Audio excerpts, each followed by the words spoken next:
Okay, so just get started here. I was asked to just rebuild our solution just to make sure it's all good here. Okay, it's just gonna run through. Hopefully everything goes well. Yep, looks like we're all good. Rebuild all. We got it succeeded there, so we should be all good to jump right into the program. So again, this is just a more of a continuation, but we're going to be looking more at classes here. Classes are diverse, they're flexible. We can makes editing a bit easier. So let's just dive right into it. So if you remember from last week, let's just have a run through real quick. We have an account. So let's just start off with typing in our guy, George here. And again, he has like a balance of 150.50. Okay, and let's just display the account information. That's going to be 1.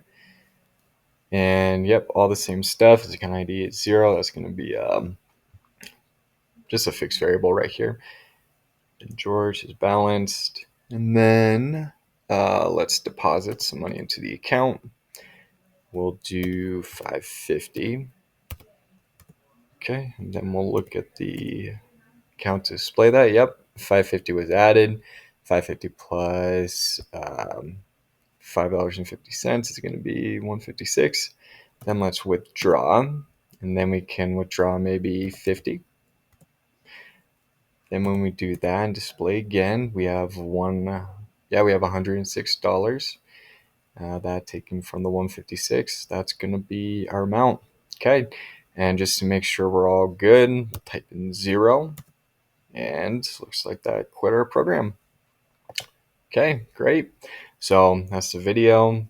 Just incorporating classes here, and just to go back on classes, more flexible, easier to edit, and you can do a lot of stuff with it. And once you have everything, once you have your objects made, and it makes programming a lot easier.